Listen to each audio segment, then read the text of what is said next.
Live from Columbia, this is Sports Talk on the South Carolina Radio Network. Be a part of tonight's show. Call us at 800-956-7266 or email talkback@sportstalksc.com. Now, here are your hosts for Sports Talk, Phil Kornbluth, Kevin McCrary, and Tom Hayes. Our senior class, just finished their last game after giving a tremendous effort. And you want the carrot that's been dangling in front of you all season long, and to come up short, it's quite disappointing. But they left us with tremendous memories, and they leave us with a legacy of leadership that our younger players can use for a very long time. Good evening, everybody. Welcome into Sports Talk, South Carolina Radio Network, here on a national championship Monday night for the men. Could have been a big national championship Tuesday night for the women around here. South Carolina coming up just short in its game last night against Notre Dame. What a heck of a game it was between South Carolina and Notre Dame. Came right down to the last possession, and South Carolina could not come up with a good play nor a good shot to pull it out. Your thoughts on USC women's basketball after getting to the Final Four and within a second or two of making it to the championship game to face a Connecticut team that looks like the juggernaut that they have been for a long, long time. So going on, we've got the opening day, the true opening day of Major League Baseball. The Braves are in action right now.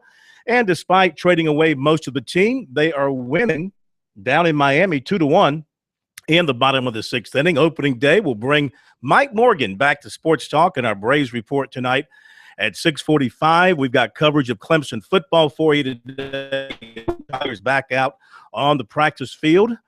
Couple of more spring workouts for them before their spring game. USC goes back out on the practice field tomorrow. The Masters, of course, this week in Augusta. Golfers on the course today.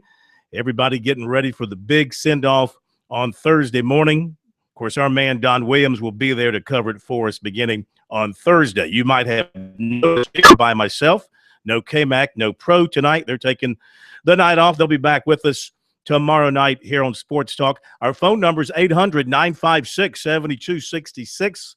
So what'd you think of the USC women? I'll say this. You have to question Dawn Staley's decision to stick with the same starting lineup in the Final Four that she had been using all season long, especially considering in the two games leading up to the semifinal, they had gotten into a hole, a double-digit hole. They were able to dig their way out in those games and win. They could not do it last night. And you sit back and you wonder, I understand the loyalty and sticking with what you've done to this point in the season. And maybe she's thinking, why shake it up? Why change now? But you know what? I don't know that I could have sat there with Coates on the bench and Wilson on the bench and watched Notre Dame build an early lead. And then you're in a position the entire game in which they were, you're in a position of playing from behind and exerting all that energy to catch up. You just wonder if she had started the two horses, or at least one of them, if that might have made an early difference. We'll talk about that and get your thoughts coming up.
And our phone number here on Sports Talk, 800-956-7266. Email talkback at sportstalksc.com and on Twitter at sportstalksc. Our poll question, new poll question of the week. This is a good one. What is single best sports day of the year? Single best sports day of the year, because we had a confluence of things here in the last few days with so much going on. Is it the Final Four? Is it MLB opening day? Is it NFL championship Sunday or the Super Bowl? Those are two different days. Sunday at the Masters, the Palmetto Bowl, or the college football national championship game. You can also enter another selection if you choose. So far, Sunday at the Masters with 32% of the vote edging out the Super Bowl. Sunday at the Masters, right now by our voters, considered the single best sports day of the year. Your thoughts on that? You can go to our website. You can go to Twitter. You can share it with us here on the program, 800-956-7266. Now, going back to USC women's basketball for a moment, yes, I think that you have to question the decision to wait so long. Again, I know that was the routine all year long, but when you're in the national semifinals, I mean, you can't afford, against a great team, to put yourself behind the eight ball. And it was 13-3 before the Gamecocks went to their first mass substitution and brought in Cuevas, Coates, and Gaines. And then it was 15-3 about 5.5 minutes in before Wilson came in. To their credit, they overcame it, of course, and actually took their only lead late. But you just wonder how much energy and effort they used up, because the winning points for Notre Dame came how? An air ball, recovered offensive rebound, turnaround, putback, short shot for the only basket of the game by that Notre Dame player.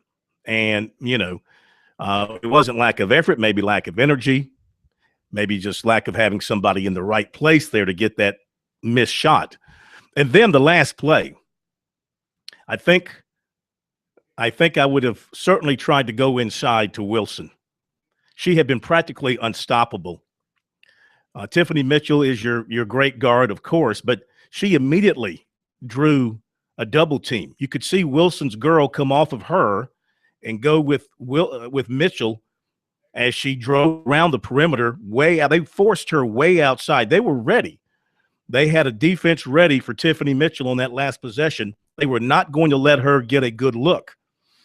Had she seen it, maybe she didn't see it, but Wilson was open at the foul line in the key area.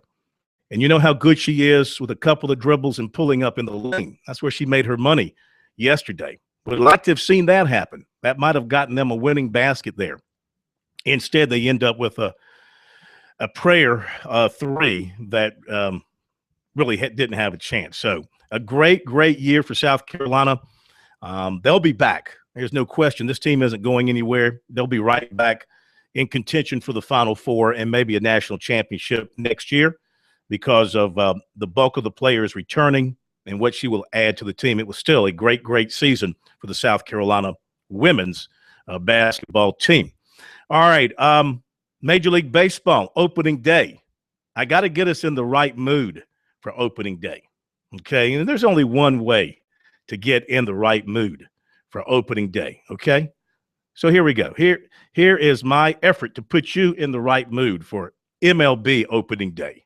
Take me out to the ball game. Take me out to the crowd.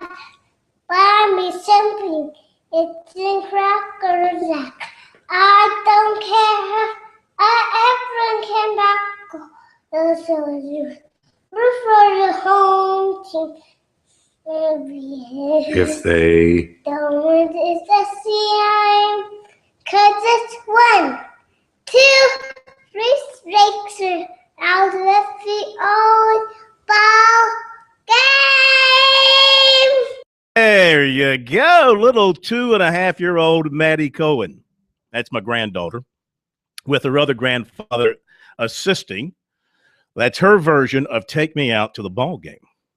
And now we're ready to give you the scores. Final scores today: Baltimore beat Tampa Bay 6-2. Boston shut out Philadelphia 8-0. Colorado over Milwaukee 10-0. Detroit beat Minnesota 4-0. A lot of goose eggs out there. Toronto beat the Yankees 6-1. I didn't think we'd go undefeated this year, so I'm not really concerned about a season-opening loss. Braves, as I mentioned, playing down in Miami. They're in the top of the 7th. They're up 2-1. Mets over Washington 3-1. That's in the 8th. Royals lead the White Sox 4-1 in the 7th. Mariners over the Angels 4-1 in the 8th. Cincinnati leading Pittsburgh 2-0 in the 6th. The Padres, with all the acquisitions they made, leading the Dodgers and Clayton Kershaw 3-2 in the 7th.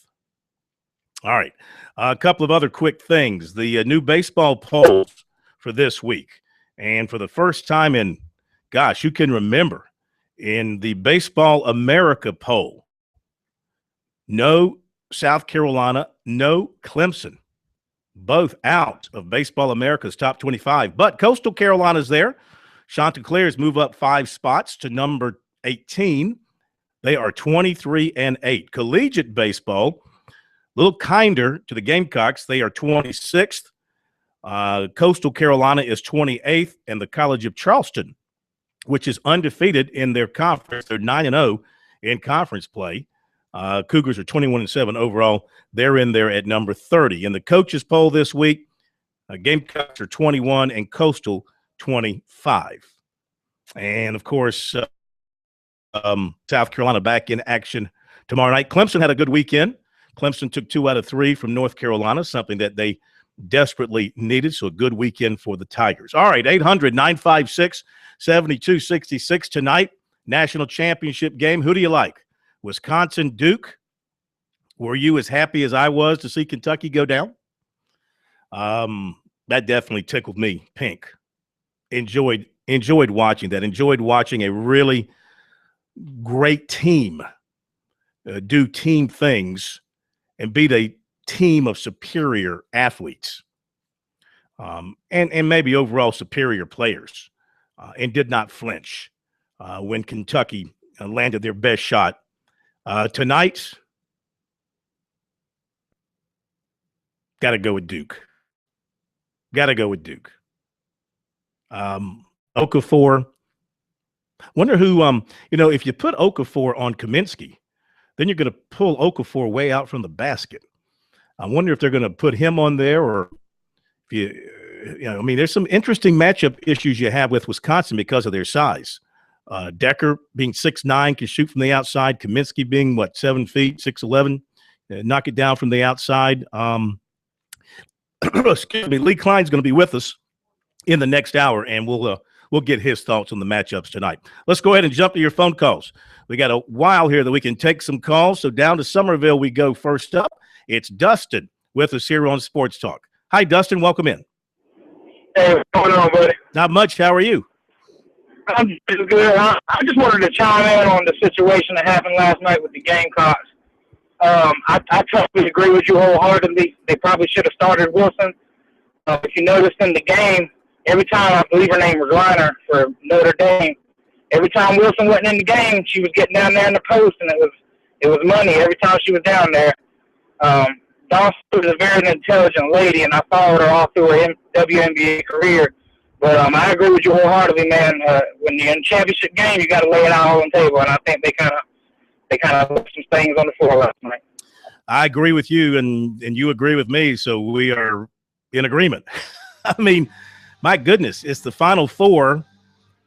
Of course, when you're in a regional, you want to play, you want to go with your horses too. She stuck with this all the way through the season. And I guess, coaches don't like to shake things up. If they shake things up, it might send the wrong message to their team, like they don't believe in you or they're in a panic mode or something like that. But, you look at it now, and maybe Wilson would have made the difference early on and kept them close.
And we're back. 800-956-7266 is our phone number. Opening day, national championship night. A lot of stuff going on.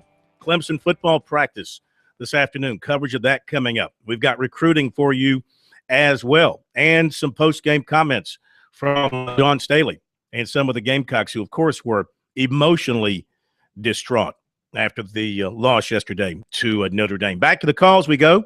Hank in Columbia, tuning in to The Point here in Columbia. Hi, Hank. Welcome to the program.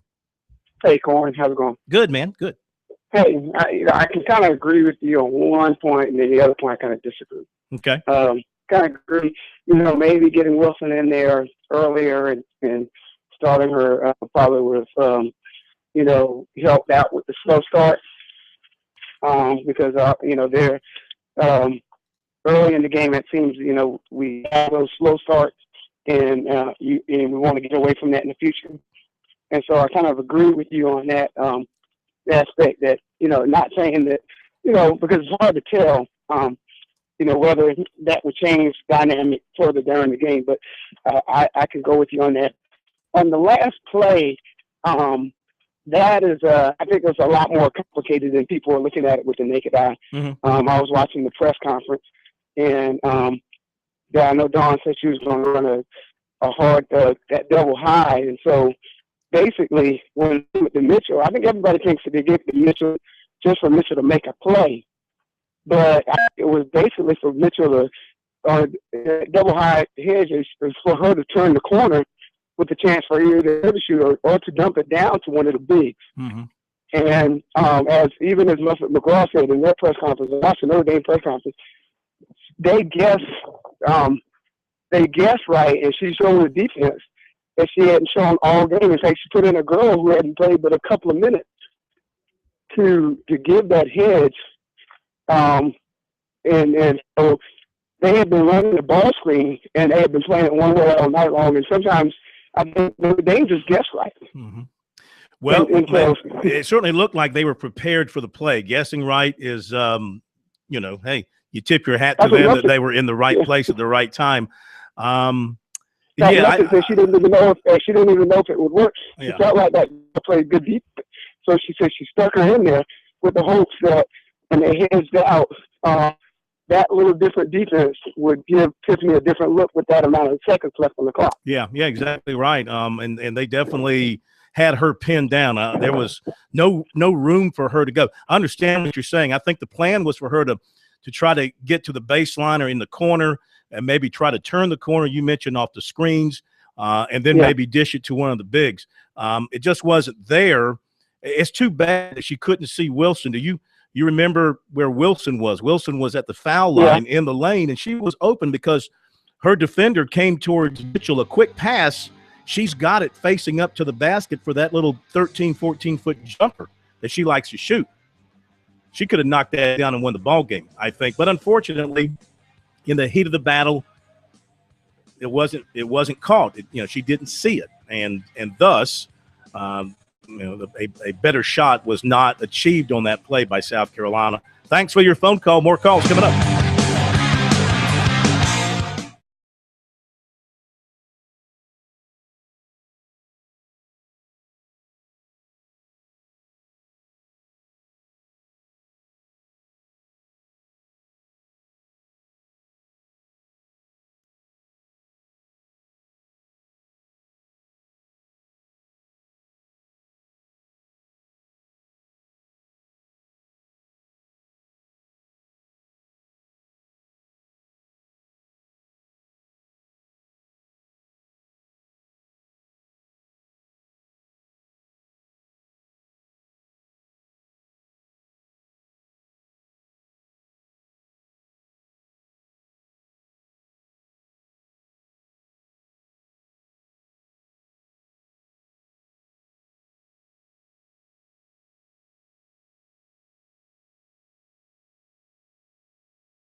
We are back at Sports Talk, South Carolina Radio Network. Hope you've had a great opening day for Major League Baseball and a great day leading up to the men's national championship game tonight. Who do you like, Duke or Wisconsin? Duke just, they both look really good in their semifinal games. How about that horrendous call by the official in the Wisconsin-Kentucky game where he totally missed, all the officials totally missed the shot clock violation. Things kind of evened out a little bit later on, but still that was a huge, huge mistake. Looking forward to that national championship game tonight, though. First time for Wisconsin in this game in 70-something years, I think it is. Got to go way back. Of course, Duke is a pretty regular participant in the national championship game. We're talking about the USC women coming up short in the Final Four yesterday in Tampa. Made a great showing, of course. It's an exciting ball game.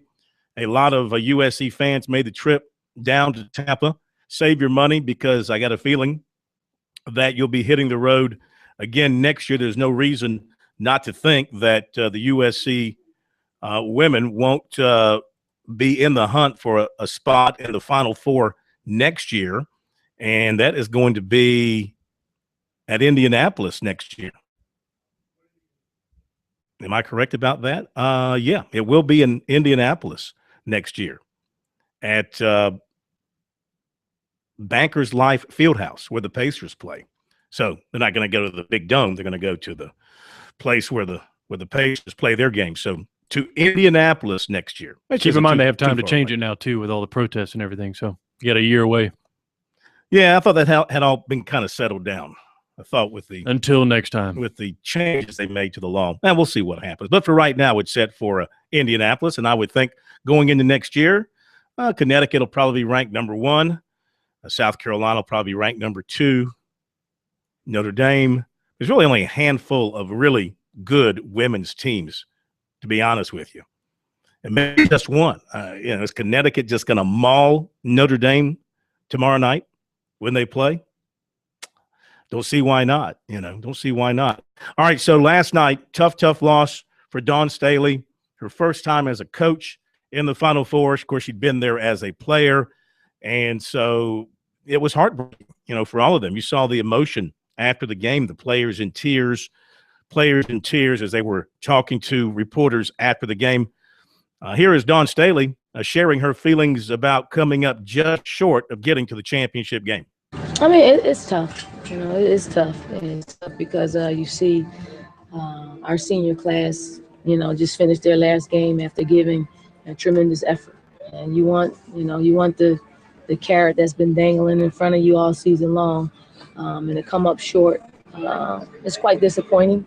But they left us with tremendous memories, and they leave us with a legacy of leadership that, our younger players can use for a very long time. And our senior class is going to be, tremendously successful because of the experiences that they've had under our program.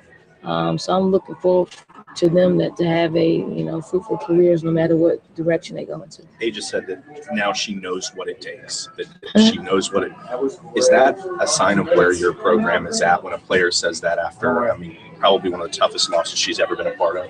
Yeah, I think Asia's the type of player that needs to experience it. And I think she played a tremendous game for us. But she'll see where she can impose her will even more. So, but for her to experience it, for our entire program to experience playing in the Final Four, it's only going to help us. And it's only going to help fuel them to get better and put ourselves in this position again and get different results. What were the keys coming back from the 2 big deficits, first half and second half? What were the adjustments you made? Well, yeah, I think it's to get the right combinations in. Obviously we got players who are, pretty good defenders. We have some players that are pretty good offensively. We just had to find the right combination at the right time. But I knew we got a resilient group, a group that, was going to fight to the very end and put ourselves in a position to win. It's just Notre Dame made one play at the end of the game that is what they needed. You said you were going to stay in character. You did throughout this run. And it seemed like you stayed in character, not your team not losing at school when you were down. I mean, I have the utmost trust in our players. We put them in. Our coaching staff puts them in position to be able to handle anything out there on the basketball floor. Unfortunately, it comes down to us being able to make a play, and we didn't make the play, but we had the opportunity. Don, I know a whole lot of the disappointment and pain that the ladies are feeling right now is because they were so close to making it to the championship game. And then this really, I mean, what's been a fun one for magical season just comes to a sudden end. Yeah, it's hard. It's hard after winning and you're playing at a high level, and then you lose and there's no tomorrow. So it's disheartening, but it's the sport that we play. It is, and this is the very thing that should fuel our players to want to get back and play in the third weekend of the NCAA tournament. Elise was pretty heartbroken in there, and she said that she felt like she really needed to apologize to her teammates. What did you tell her? What will you tell her? No need to apologize. What she's left with to our program is quite incredible. If you look at what she's done for our program, both on and off the floor, she need not to apologize for anything. We need to apologize to her for not, getting the national championship that she deserved.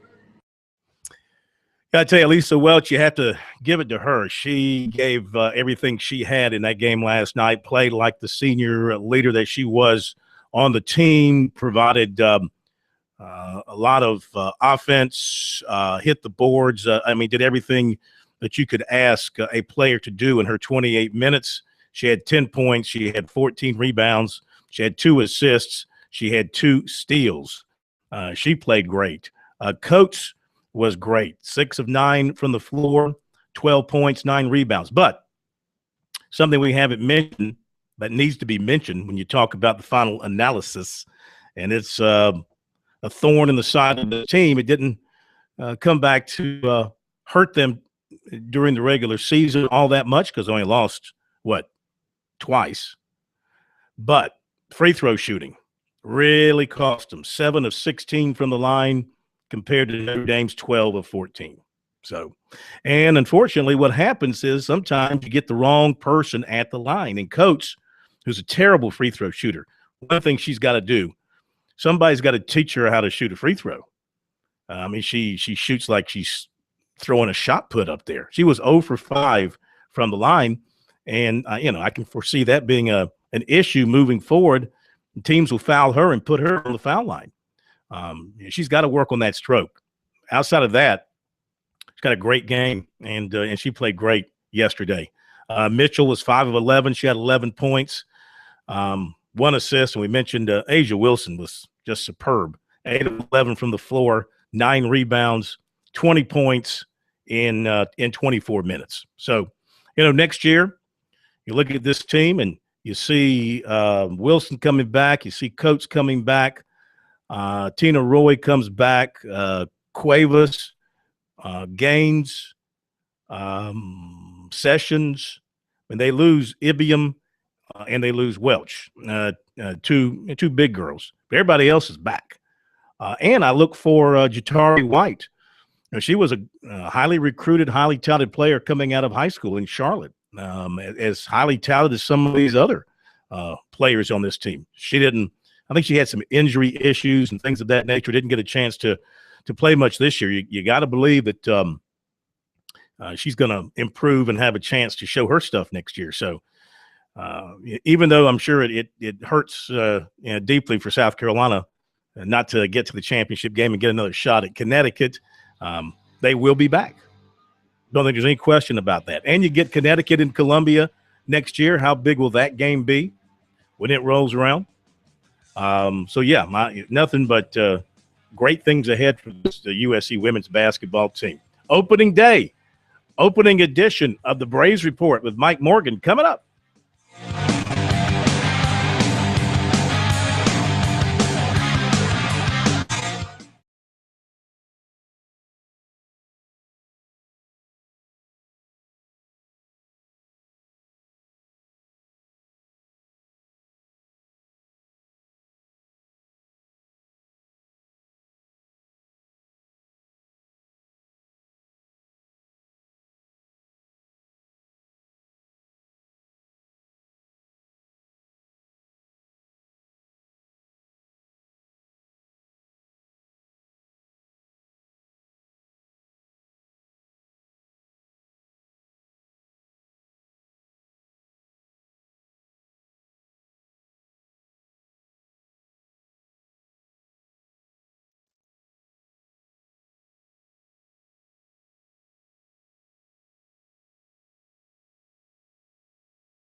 Well, it's opening day in Major League Baseball, and Mike Morgan is sleeping on the job. We have not connected with Mike, so we will tell you that the Braves are leading Miami in the top of the eighth, 2-1 as they play in Miami. Of course, this coming just on the heels of the Braves' big trade where they dumped a bunch of salary, and they dumped the premier closer in the National League, maybe in all of baseball. But I guess from their standpoint, they dumped a ton of salary as they look to rebuild their team moving forward towards their new stadium. Don't know what kind of message that sends to your fans for the next couple of years. Enjoy a lot of losing maybe, but right now they're winning. Down in Miami, they're up 2-1, 2-6-0 for the Braves, 1-8-0 for the Marlins. So far, good starts.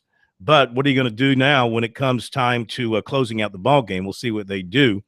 Tehran started for the Braves and obviously has pitched extremely well for them to this point in the afternoon. As far as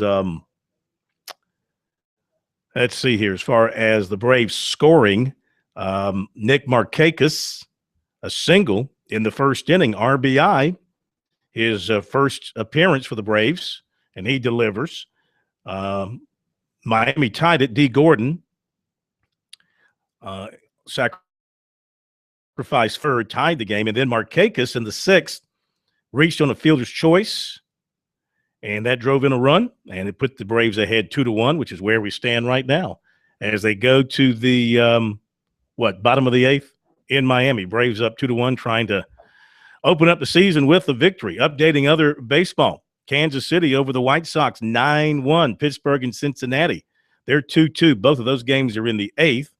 Earlier, Toronto beat the Yankees 6-1 at the stadium. A-Rod had a good day, though. He walked, got a base hit, received a resounding, warm ovation from the faithful in his first appearance in Yankee Stadium in over a year.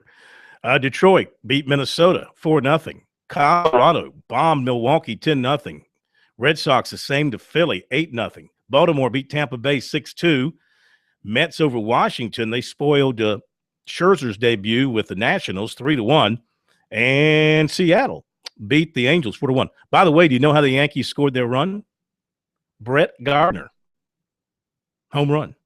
And they said he'd never hit. Home run for the Yankees. Justin Smoke played first base for Toronto, came off the bench. In fact, I believe he made the final out of the game on defense for Toronto in the field on a ground ball. So a couple of state connections there as Toronto beat the Yankees 6-1. So we will delay. We'll call this a rain delay for Mike. We'll delay the debut of the Braves report for this year for tomorrow night. Southern Conference Baseball Players of the Week. Wofford first baseman Connor Clancy hit .526 in 5 games last week. 2 of those games were against Vanderbilt. He also had 2 home runs and 4 doubles. And the pitcher of the week, James Reeves from the Citadel, all he did was throw a no-hitter. The 6th no-hitter in Citadel history, striking out 14, scattering 5, 4-0 win over Mercer. And the Big South players of the week include Coastal Carolina shortstop Michael Paez. Let's see what he did. He batted .571 with 8 runs and 5 RBIs and a home run for the Chanticleers last week. Hey, for those of you in the upstate, I want to remind you, the Anderson Area Touchdown Club has its annual awards dinner Wednesday night at the Anderson Sports and Entertainment Complex. That's the corner of MLK Boulevard and Campson Road. Connor Shaw will be the guest speaker. They will also recognize over 50 high school football players who are award winners from this past fall's weekly meetings. The Offensive Player of the Year is Kelly Bryant from Wren High School, now at Clemson. The Offensive Lineman of the Year is Evan Vaughn from Belton Honeypath. Defensive Player of the Year is Brandon Berger from Powdersville. The Defensive Lineman of the Year is Mike Robinson from Westside. And the Coach of the Year, Scott Early from Westside High School. Again, the doors will open at 6. There'll be autographs available. There'll be a jazz band there as well. The meal line at 6:30. Program begins at 7. So make your plans to be there on Wednesday night for the Anderson Area Touchdown Club Annual Awards Dinner. All right, we'll come back with recruiting here on Sports Talk and more of your phone calls around the corner. 800-956-7266 is our phone number. Email talkback at sportstalksc.com. And on Twitter, if you haven't signed up, do so. Our Twitter address at SportsTalkSC.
All right, the recruiting report for tonight. First of all, former Kansas safety Isaiah Johnson ready to get down to the final process of making a decision on where he'll play his final season of college football. Going to take his official visit to USC this weekend.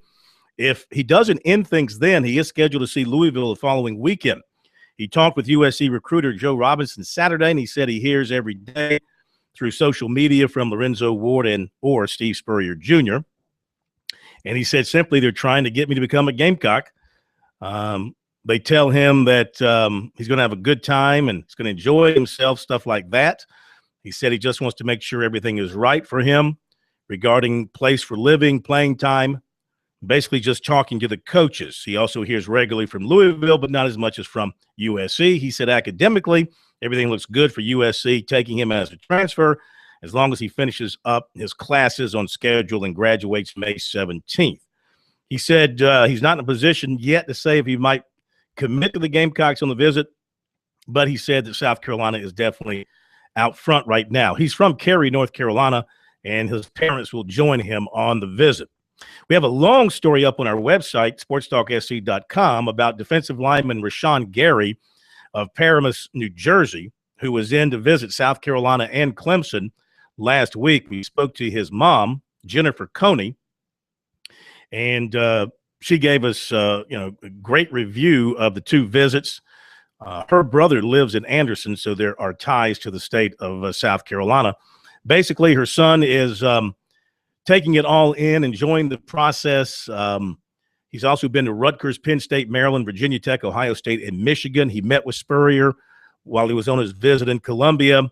Also met the two sons, Spurrier Jr. and Scotty Spurrier. Up at Clemson, Dabo Swinney had a previously scheduled trip away from Clemson with his family, so he wasn't there, but he did Skype in to talk over Skype with Gary and the mother, and she really liked that and was impressed by what Swinney had to say, as well as being impressed by what Spurrier had to say. Of course, they're very attuned to the education side. Gary's an excellent student, a 3A student. That's going to be a big thing for him as well. So it's going to be a long, drawn-out process. He's not going to do anything until signing day, but South Carolina and Clemson certainly made a good showing. Greer, defensive back Troy Pride, was at USC for a practice Friday. He's been a Virginia Tech commitment. He's still committed to the Hokies wholeheartedly, he said, but it was a good visit with a USC. He has offers from Virginia Tech, Marshall, Mercer, and Appalachian State. He's also been to North Carolina and will visit Virginia Tech in the future. Clark Yarbrough, the big offensive lineman from Virginia, has a top 5: Clemson, Duke, Florida, Stanford, and Virginia. That's what he is sticking with for now.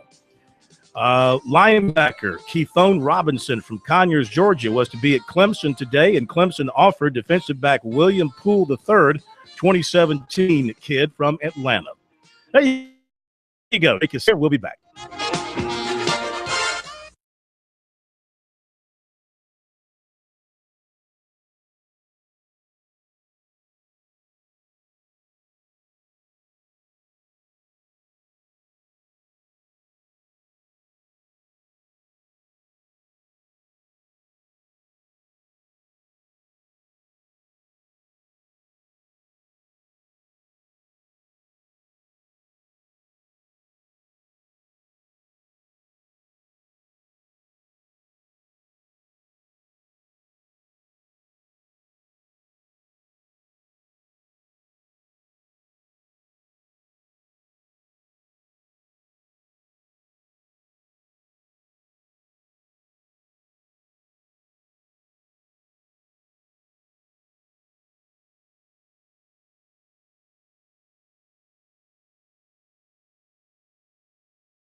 Live from Columbia, this is Sports Talk on the South Carolina Radio Network. Be a part of tonight's show. Call us at 800-956-7266 or email talkback@sportstalksc.com.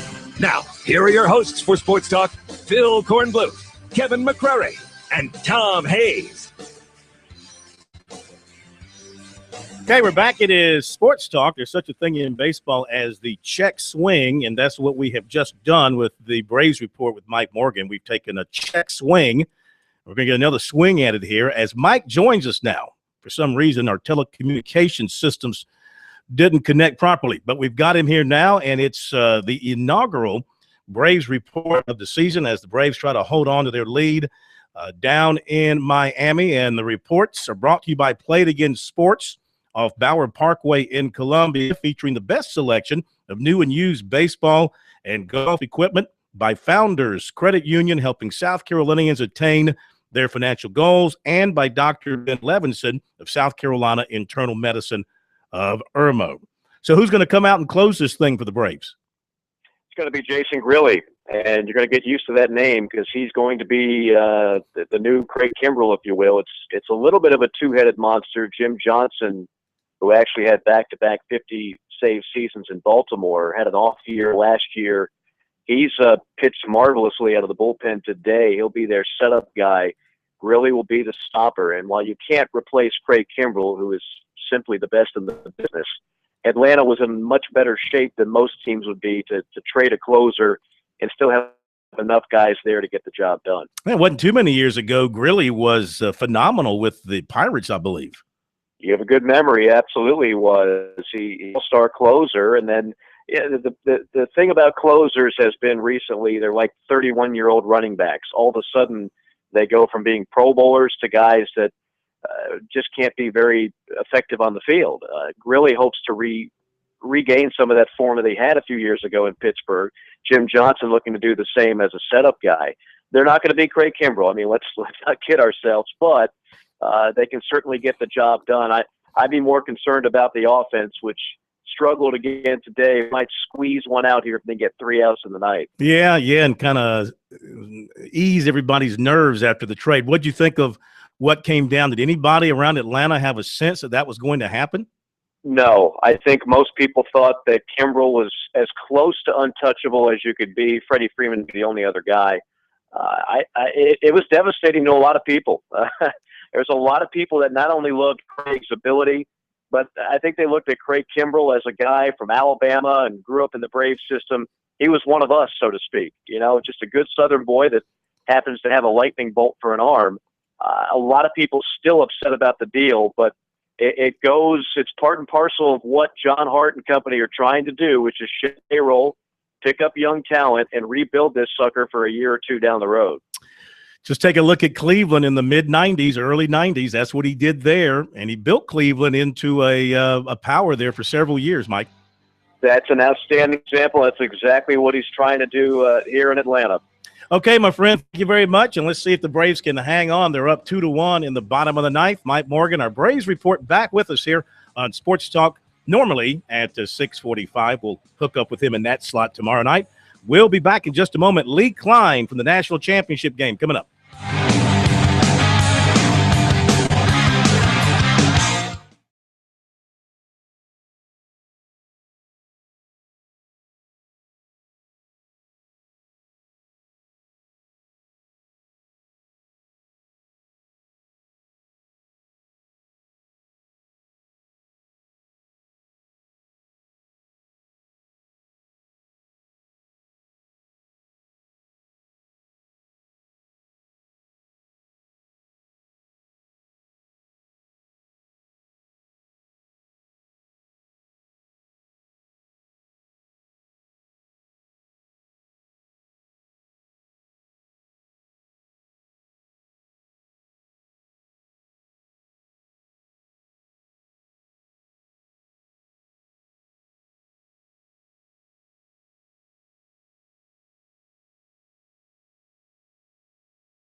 Well, so far so good for Grilly. He's got 2 outs, nobody on in the bottom of the 9th, trying to save it for Tehran to open the season with a victory for the Braves. Be a nice way to start things, considering all the angst in Atlanta over this season and over what happened in the big trade yesterday. Now, the other big story besides the opening of the MLB season officially today, it's National Championship night in Indianapolis. It's a great matchup. It's Wisconsin against Duke. We welcome in our basketball ambassador here on Sports Talk as the Braves have now won. Line drive to second base, Braves win. Our ambassador, Lee Klein, joining us after having been at the Final Four, and he's going to tell us, in his humble opinion, who will win tonight and why. Lee, how you doing? Doing great. Loved it out there in Indianapolis.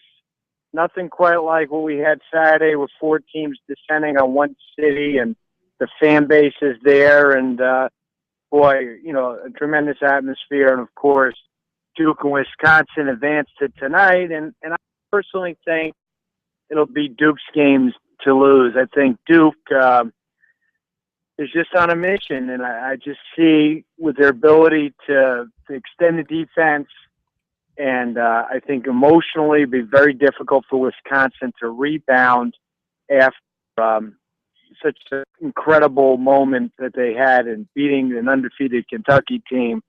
Now, 48 hours later, having to get ready for Duke, I think that's just a big emotional challenge. Yeah, that was my thought too. I mean, you could tell they kind of felt like they won the national championship on Saturday, and then somebody had to shake them up and say, wait a second, we got one more to go. But, you know, Bo Ryan's a great coach. I think he, perhaps as well as anybody, can get inside the heads of his players and get them right. But you just wonder how much energy they expended on Saturday, and can they find that tonight against a Duke team that seems to be clicking on all cylinders? Yeah, and here's the thing. I mean, I think the game ultimately will be won on the offensive glass. Who rebounds better? I mean, that's what Wisconsin was able to do. They out-rebounded Kentucky. They forced them to be a contested one-shot team, and they found that to be a recipe for victory. I think in this case, the defensively, you know, Duke is much more challenging. You've got a post-game, you have guard play, and you've got a dynamic, you know, driver and Justice Winslow. So you have, I think, a more versatile attack than what Wisconsin had to face with Kentucky. And I think that, you know, the other thing, you know, Wisconsin, boy, they, like, there's some big shots that were hit that, you know, sometimes they don't go in. Mm-hmm. Yep. You do this long enough. I think Duke will extend their defense and not allow Wisconsin to have those patient sets. I think you'll see an extended Duke defense really picking guys up right after, as soon as they cross half court. And if you remember or recollect in some of that game, you saw some sloppiness in the guard play when that happened. You saw Jackson almost lose the ball a couple times. I think that's where Duke's going to really try to take advantage. Extending the defense, try to get a couple of turnovers, not allow Wisconsin to run their stuff and get comfortable. When they played in the regular season and Duke won by 10, Kaminsky and Okafor matched up, and Kaminsky outscored him 17-13 in that particular game. You expect the same matchup tonight, and if that's the case, what will Wisconsin try to do? I know you can't exploit Okafor, but how would they try to use Kaminsky to neutralize Okafor? I mean, you pull him away from the basket, you drive on him, maybe try to get him into foul trouble. What will they try and do? Well, I think similar to what Wisconsin is very successful in doing it with Karl Towns in Kentucky and bringing them away from the basket with a lot of high screen and roll action.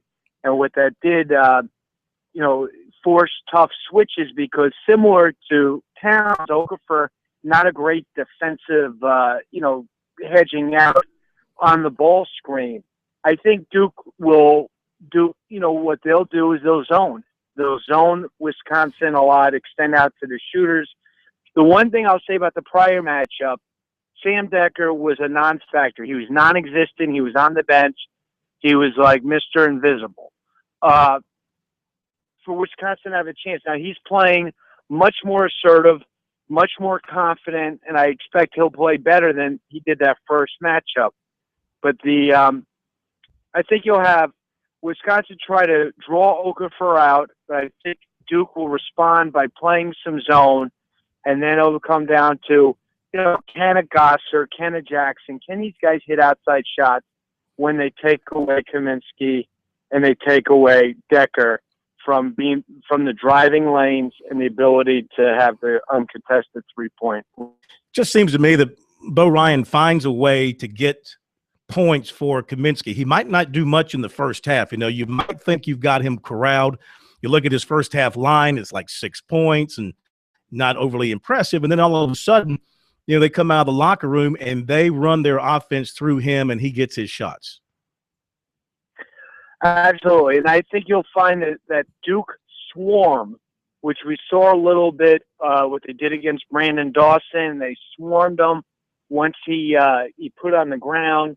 I think you'll see the same thing. I think it's the philosophy is going to be make one of the other guys beat you. And that would be, Gosser, Koenig, Jackson.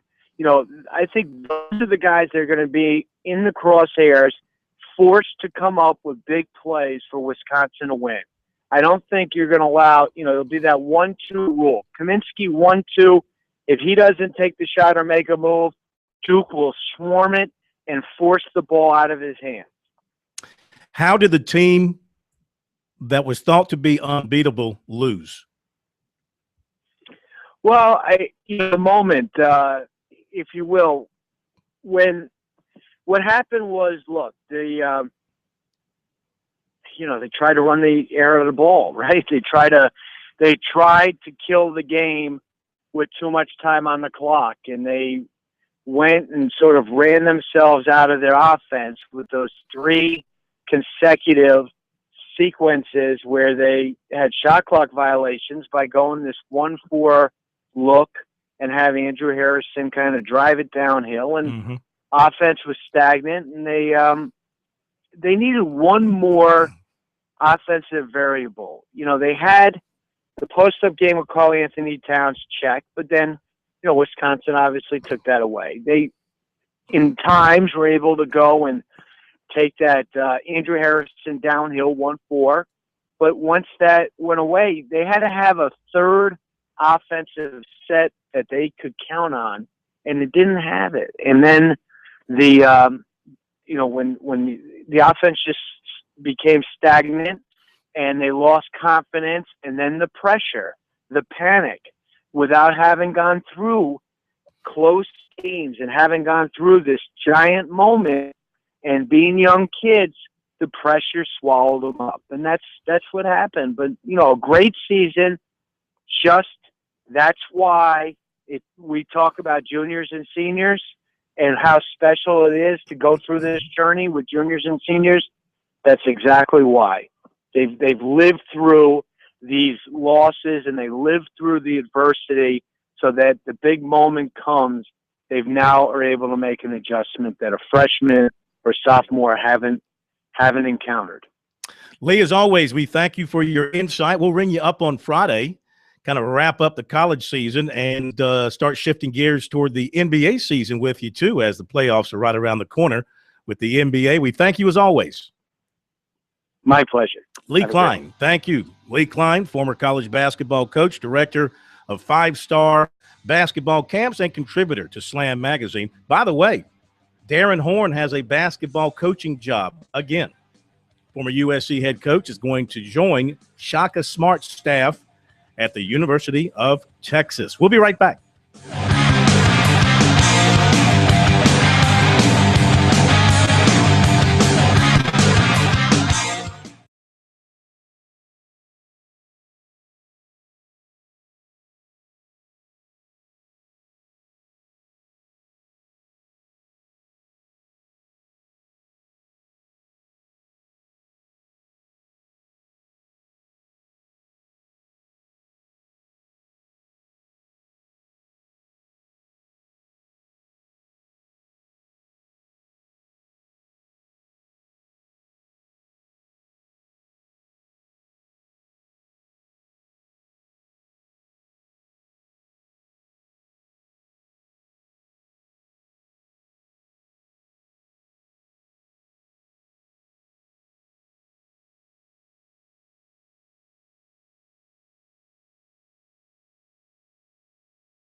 Okay, we're back. 800-956-7266. Thanks again to Lee Klein for being with us. Coming up, we'll have some post-practice comments for you from Dabo Swinney.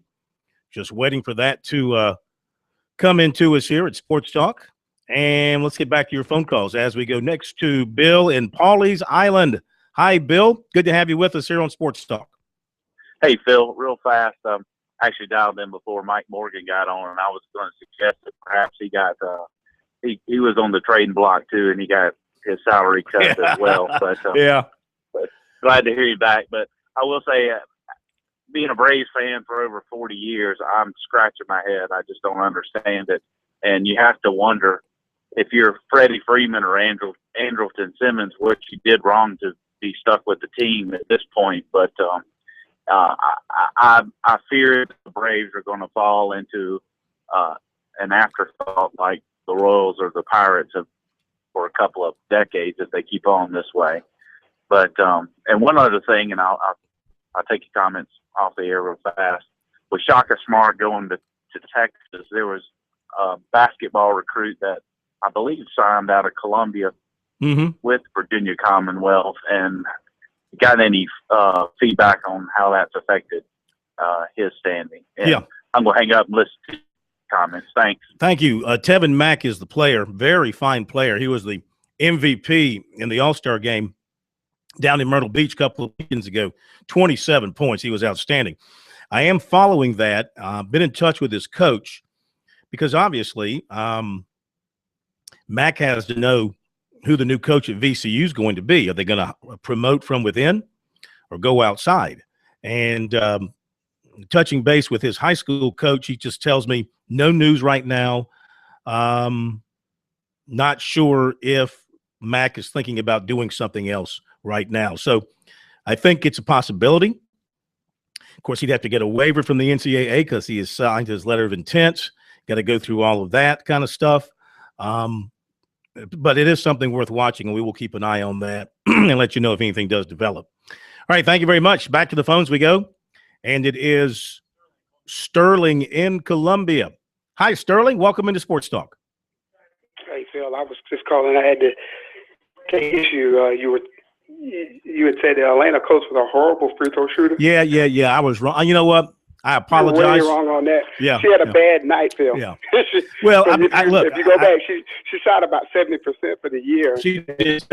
State man corrected me on that off the air. I meant to say something about that, and I didn't get to. But you're right. I have to eat my words on that. But she did have a bad night shooting free throws last night. She looked totally uncomfortable at the line. So I admit, I'm not someone who covered them game in and game out, and I'm jumped on them here when they were running into the postseason, and just watching her last night, she looked like a terrible free throw shooter to me. But you're right, she was one of the best free throw shooters on the team at over 70%. Hang on, if you got more to say, we'll bring you back up here in just a moment. More Sports Talk coming up.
right, we're back. Sports Talk, 800-956-7266.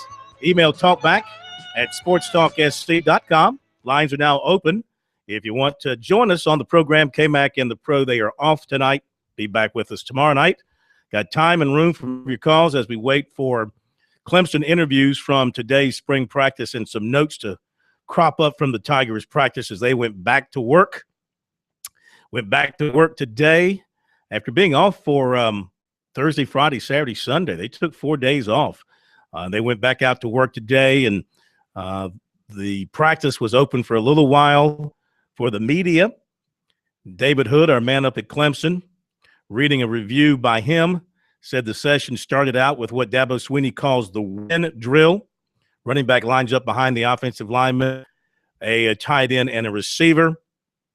Those three line up against a defensive lineman, a linebacker, and defensive back, and there's a lot of contact in that drill. David writes that C.J. Fuller, former Easley running back, looked outstanding. Says he has a nice burst.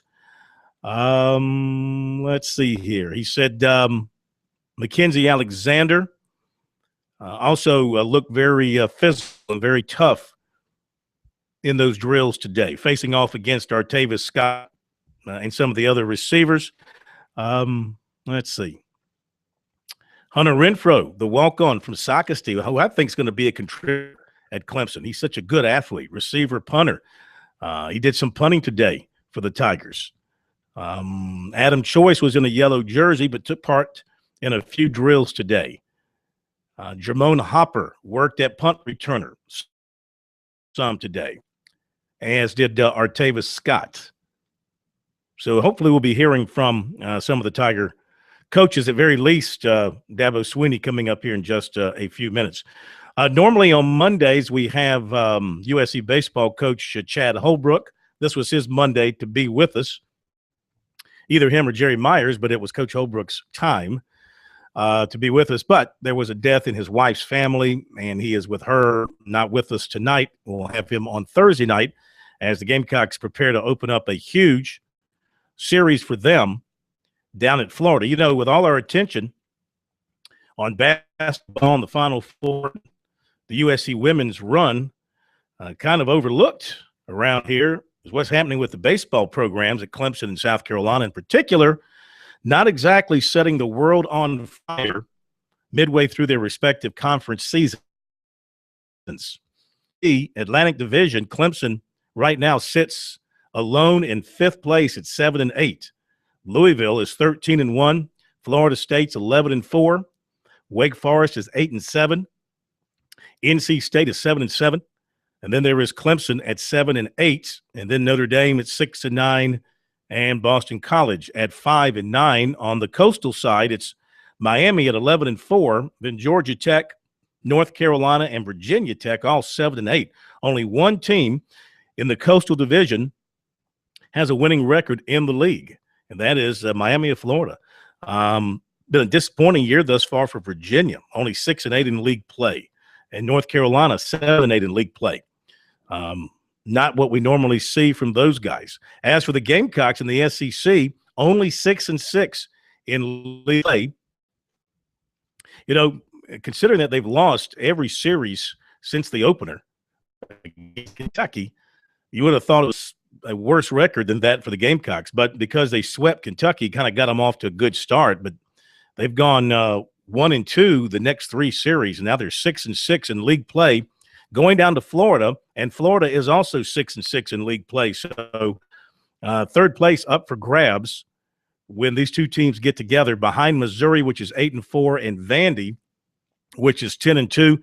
Right behind them, Georgia 5-7, Kentucky 4-7, Tennessee's in last in the division, 4-8. Now west, Texas A&M 9-2 ahead of LSU, which is 8-4. Mississippi State and Arkansas and Ole Miss are 5-7. In the Big South, Coastal Carolina setting the pace in the South Division. Chanticleers are 23-8, 7-2 in league play. And Gardner-Webb is next at 5-7 in the division. Winthrop only 3-6 in league play, as is Charleston Southern.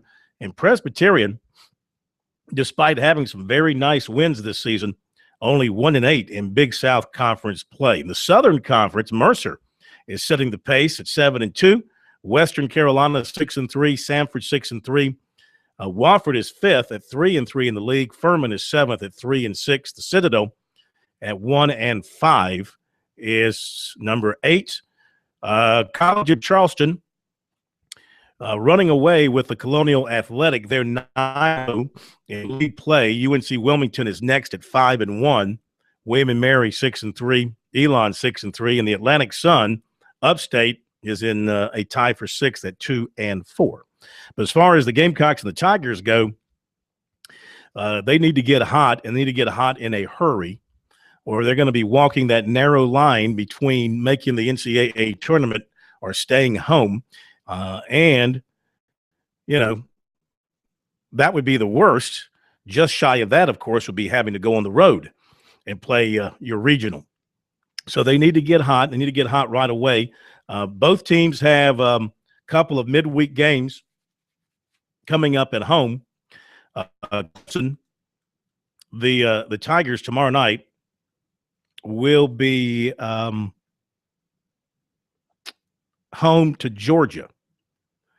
And then they get Charleston Southern, on Wednesday night. So 2 more home games for the Tigers, part of this 10-game homestand that they are in the middle of right now.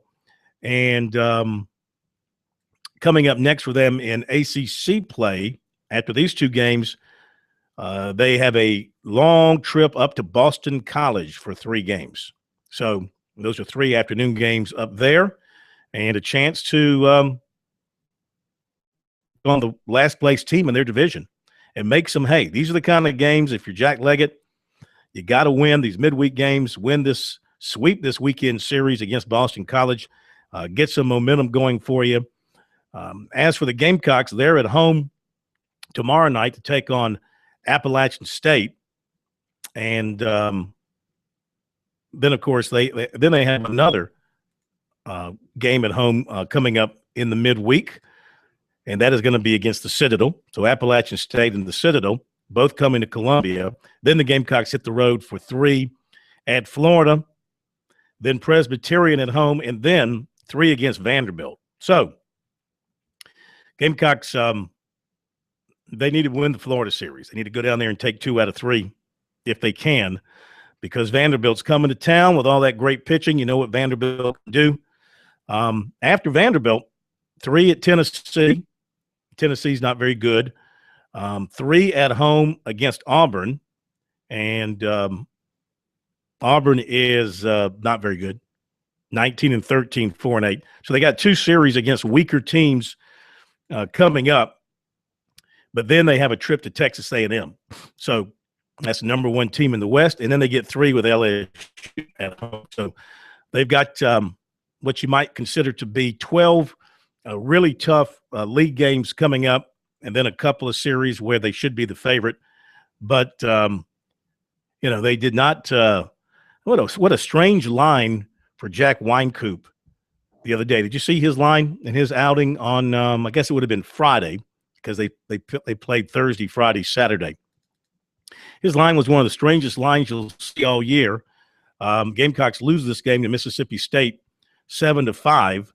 Wynkoop went 6 in the 3rd innings. He gave up 14 hits. He gave up 7 runs, but only 1 was earned. Was this the game with the 2nd inning where they had 6 unearned or something? Is yes, that correct? Okay. Yes. So, but it's weird. You give up 14 hits, but only 1 earned run. Of course, 7 runs did score total against him. That's one of the poor outings, I guess. I don't know how much of that you put on him. I didn't see the game. I'm just going by the stats. When your defense fails you, the Gamecocks had a couple of costly errors in that inning that led to the 6 runs. But the relief pitching was very good. Reed Scott, Vince Fiore, and Cody Mincy shut down the Bulldogs the rest of the night, that particular game. And then the Gamecocks won the next day. We'll be right back.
Dude, I'm waiting to call the bookies now. That's off the record. That's off the record, Sam.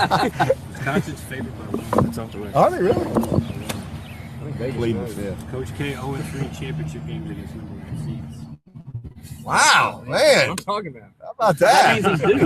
Wow. With an average loss. That's a scoop right there now. You got way too much time. Could you get married or something? You know why? Something. I mean, make sure y'all print that for Kay. Her name is Kay. And we were treated on her. That is deep research. All right.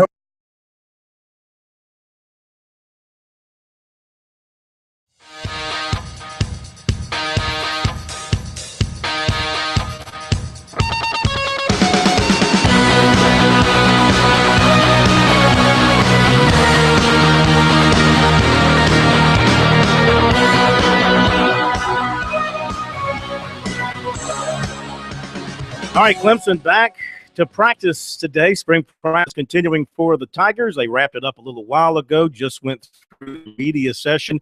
Here's Dabo Sweeney giving us the review. Hope y'all had a good Easter. What's up this week for you guys? Okay. You see anything you want to haul in the last several days? Well, I first of all, I was very encouraged by today, just how they came to work. Today was a tough practice. We had we gave them Thursday and Friday off for the Easter weekend, and really challenged them right out of the gate today with a little competitive drill. We kind of started off and set the practice, but finished with a half scrimmage type of situation at the end of practice. Got into some short yardage in 2 minutes, just continuing to just put them in situations so we can evaluate them and develop them. I thought it was a better day today for the offense, for sure, than what I thought they did last Wednesday. Short yardage was a much better offensively. They won the drill, but just our defense, even though they've given up some plays here and there, that it's still about points. And I like how they're competing down in the red zone. It's been a good group. I mean, I'm pleased with some of the veteran guys. That a guy like DJ Reader, we've had a hard time blocking DJ Reader, and I really am encouraged by just how he's come to work, his attitude. Same thing with Shaq. Those two guys are really making their presence known. I see Carlos Watkins greatly improving, kind of getting back where we know he can be, and then Dodd is been a very, very consistent player for us all spring. So some of those veteran guys, and then I'm starting to see our offensive line come together. The first two groups, I really like kind of how they're penciled in there with Battle and Mack and Norton and Crowder in that first group, and Mitch and Falcinelli in there at center. We've got Hearn in there at guard, and Frew Morgan over at right tackle, and Maverick Morris at right guard. It's just those 10 guys have really kind of solidified themselves in there, and it's brought some good competition and good consistency, in the trenches. And then I think our young quarterbacks are getting better. I mean, I'm very, very encouraged. I was talking to the team after practice. I mean, it's not easy to come out here and come right out of high school and come out here and get the amount of work that they're getting with the type of monsters we got over on defense, screaming off the edge and blitzing up the middle and things like that. And they have improved all spring long. I thought both of them had, two of their best days today. So just there's a lot of good encouraging things. I mean, we're still right now just a group that's trying to put it together, but I think we got the makings. If we can put it together, it'll be a good football team. Learning anything else of that other cornerback spot opposite McKenzie? Just that we're talented and competitive. It's I think Cordray is I think right now I think he's I give him the nod based on what I saw in practice today. Mm-hmm. But I love what Ryan Carter didn't have his best day today, but I love the spring that he's had. I love what I'm seeing out of Adrian Baker. I think Adrian Baker is still a kid that just is all in front for him as he continues to develop physically. And same thing with Edmond. I mean, they kind of all have little, if you could just kind of pick and choose and put some things that you like from each one together in one guy, it'd be great. But, because some do this better and he does that better. But I think right now, just total package, I think Cordray is, if we played today, probably the guy to run out there. But it's really competitive all over the field on that back end. Is Hunter Renfro going to be consistent enough to challenge Teasdall? I don't know if he'll be consistent enough to challenge him as the starting punter, but he's going to be consistent enough to be in the rotation at wideout. He's a player. He's a tough player. He's got a bright future. I'm telling you right now, his kid's he's just a redshirt freshman, so he's not Sammy Watkins yet or anything like that. But he's going to have a nice career if he stays healthy. He'll be a guy that a couple of years from now y'all will all be asking me about. Yeah, I agree with him on that. I got to see him play in high school, and he comes from a great athletic family, and he has got some wheels now. I'll tell you, he can come up and put him down. I'm talking about Hunter Renfro here, so don't be surprised if one day he doesn't emerge as a contributor on Clemson's offense. We'll be right back.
A reminder about tomorrow night here on Sports Talk, USC back on the practice field.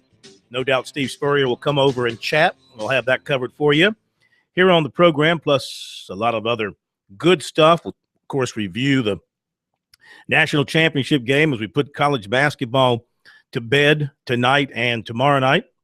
One baseball game ongoing, Cleveland and Houston. They are scoreless in the bottom of the third inning. To Don in Rock Hill. We go next here on Sports Talk. Don, how are you? Good to have you on the program. How y'all doing? Good. I was checking on that guy from the quarterback from Pennsylvania. I can't call his name. Wanted to send him out transfer. You know anything about that?